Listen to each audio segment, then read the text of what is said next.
Because, as you know, right now in Europe, Take That is reunited. I know, can you believe that? Minus Robbie Williams, of course, which would have been a plus for Take That fans. But, you know, they're selling out shows everywhere. Then the Spice Girls got back together, doing their thing. And basically, I really like Take That, but I kind of felt like, you know, their look and their style and their sound probably wouldn't have worked here in the States. They probably would have had to make it more pop R&B heavy.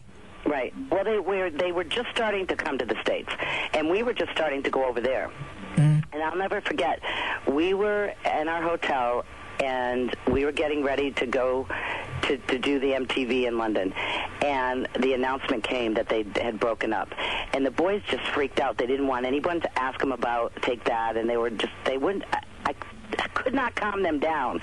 And then finally I said to Kevin, I said, you know what, maybe this is history here. One goes out, another one slips in. And you're slipping in right now, so take advantage of this. So, they did the interview, and it was just a little bit of questions they asked, but it went fine. And that's exactly what happened. They take that one out, and Backstreet went right in. Okay, now it's been a decade removed since that era. Looking back on it now, what are your feelings about the impact that Backstreet, Nsync, and Britney, Christina, and that whole Central Orlando movement has had?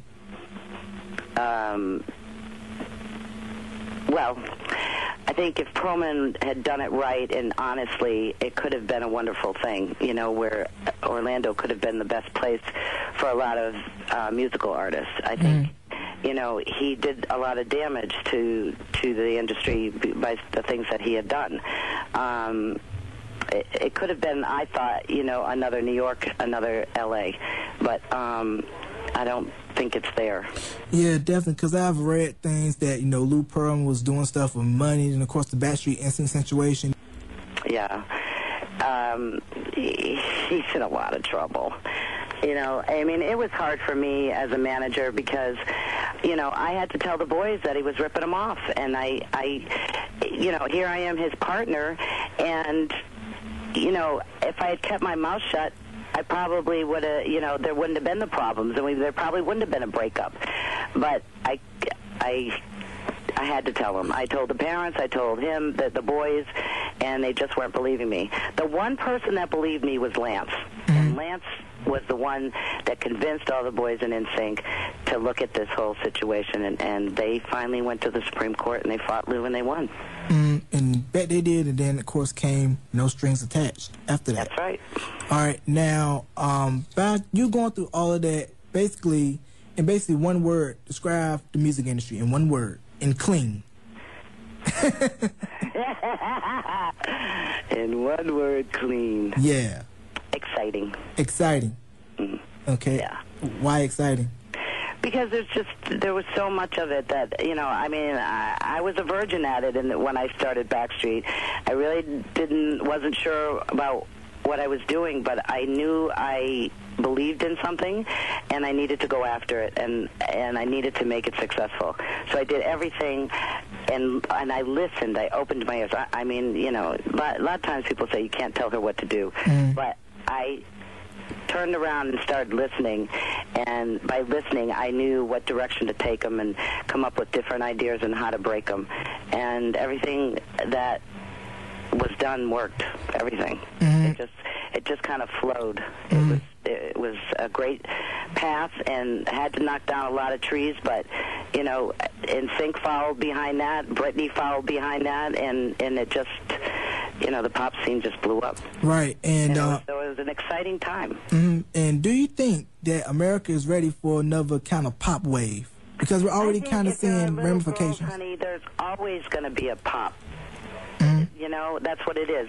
It depends. You know, it's radio is the one that you have to depend on whether they'll play the record or not. You know, but you know, we manipulated that too because we had the website, so we used to get all the girls to call and start requesting the song, and they couldn't do nothing but play the song because we kept pushing it.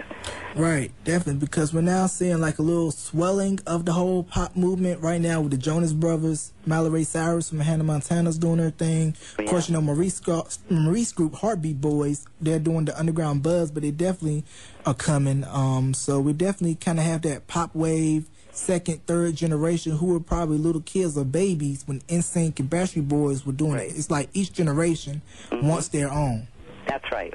Very good. Very well said. So it's like new kids, okay, kids that were babies or little kids when new kids doing their thing grew up with Backstreet and Nsync. And in the third generation, basically Heartbeat Boys, Hannah Montana, Jonas Brothers. And, you know, a lot of the older pop acts are coming back. We mentioned new kids coming back out. You know, Paula Abdul got a new record coming out.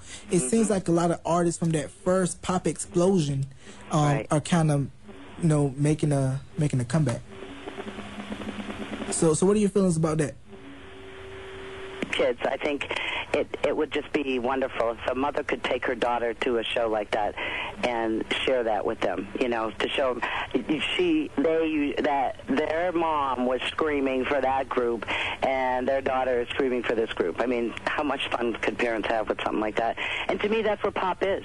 It's bringing families together that they can share and go to these events. You know, I think that's a wonderful thing. Then after the concert, the mom and the daughter can go eat some ice cream from Chunky Monkey at Ben & Jerry's. That's right.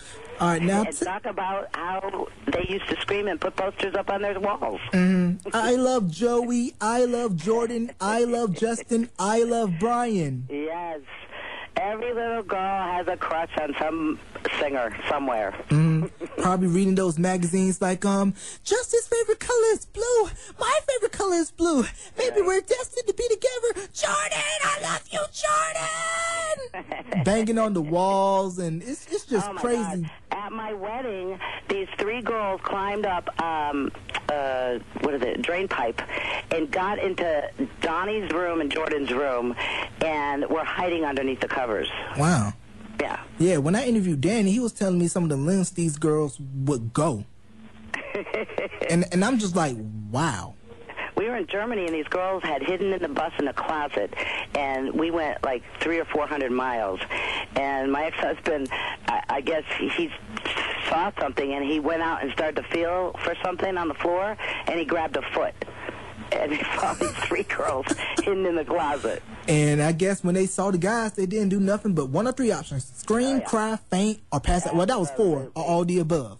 Oh, yeah. And the police took them off. They didn't care. They were just still screaming. Yeah, they were just hyperventilating and excited to see the new kids and everybody. Yeah. So what are you doing these days? Well, I just came back to New England to hang out with my family, my wonderful sister, my nephew, and my brother-in-law. And I'm getting ready to head back to Florida. I miss my grandson. And my assistant, Darla Blanchard, and I are working on a couple projects with Nova. Hi, baby. And Maurice, I'm talking to Maurice about the Heartbeat Boys. So I may just, after 10 years, be getting back in. Yeah, get back into business. So what was it in the water in, like, the Roxbury and the Massachusetts area, because you had New Edition and New Kids? What was it like? What? Like, what was in the water, like, up there, because you had New Edition and New Kids on the block, pretty much? Well, you know, Maurice started off with New Edition, but then New Edition screwed Maurice, so Maurice turned around and decided, okay, here's the, what was it, 4 black guys? It was 5. 5. Okay, hell with that, I'm going to take 5 white boys and do it. And he did it. Yeah, and pretty much, you know, those two groups, pretty much every pop and R&B group since, it always comes back to New Edition or New Kids. Right. And that's definitely a big thing. Now, do you have any shout-outs that you want to give before we conclude this interview? Well, people that have been wonderful to me, my Kaylin and Ryan and John and my girl Darla. I love you, Darla. And my nephew Alex, who's just been a wonderful inspiration to me. All right, that's definitely that's my sister Lori. I can't forget her. She's listening. I don't know if she's listening though. Okay. Hi, all of Donna Wright's people, but don't worry, this interview will be available on the internet very soon, and this will be definitely big. But in the words of Don Cornelius, much continued success, and we want you to come back anytime to do an interview on the show. And you got the open door policy. You got it. Thanks, babe. All right, ladies and gentlemen, Time Machine exclusive, Donna Wright. Donna, thank you for doing this interview, and hang on the line. Okay. All right.